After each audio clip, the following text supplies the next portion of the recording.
பரிசுத்த வேதாகமம் பழைய ஏற்பாடு ஏசாயா தீர்க்க தரிசன புஸ்தகம் 48ஆம் அதிகாரம்.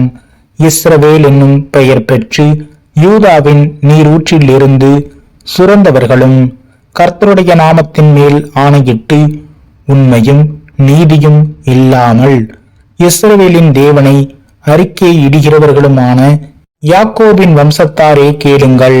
அவர்கள் தங்களை பரிசுத்த நகரத்தார் என்று சொல்லி சேனைகளின் கர்த்தர் என்னும் நாமமுள்ள இஸ்ரவேலின் தேவன் மேல் பற்றுதலாயிருக்கிறார்கள்.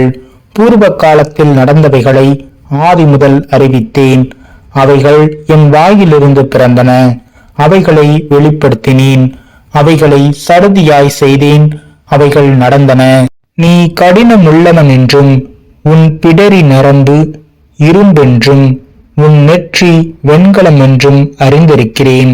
ஆகையால் என் விக்கிரகம் அவைகளை செய்ததென்றும் நான் செய்த சுரூபமும் நான் வார்ப்பித்த விக்கிரகமும் அவைகளை கட்டளையிட்டதென்று நீ சொல்லாதபடிக்கு நான் அவைகளை முன்னே உனக்கு அறிவித்து அவைகள் வராததற்கு முன்னே உனக்கு வெளிப்படுத்தினேன். அவைகளை கேள்விப்பட்டாயே. அவைகளை எல்லாம் பார். இப்பொழுது நீங்களும் அவைகளை அறிவிக்கலாமல்லவோ? இது முதல் புதியவைகளானவைகளையும் நீ அறியாத மறைப்பொருளானவைகளையும் உனக்கு தெரிவிக்கிறேன். அவைகள் ஆதி முதற்கொண்டு அல்ல, இப்பொழுதே உண்டாக்கப்பட்டன. இதோ அவைகளை அறிவேன் என்று சொல்லாதபடிக்கு இந்த நாட்களுக்கு முன்னே நீ அவைகளை கேள்விப்படவில்லை. நீ கேள்விப்படவும் இல்லை, அறியவும் இல்லை. ஆதி முதல் உன் செவி திறந்திருக்கவும் இல்லை. நீ துரோகம் பண்ணுவாய் என்பதையும் தாயின் கற்பம் தொடங்கி நீ மீறுகிறவன் என்று பெயர் பெற்றதையும் அறிந்திருக்கிறேன்.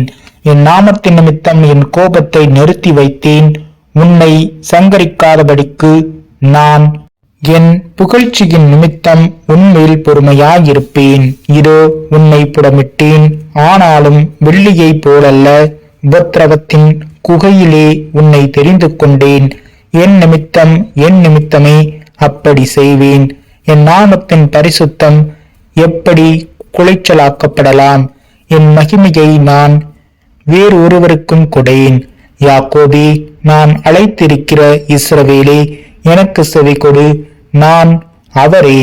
நான் முந்தினவரும் நான் பிந்தினவருமாமே.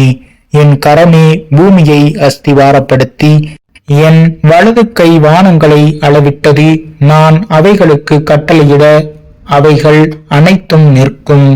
நீங்கள் எல்லாரும் கூடி வந்து கேளுங்கள்.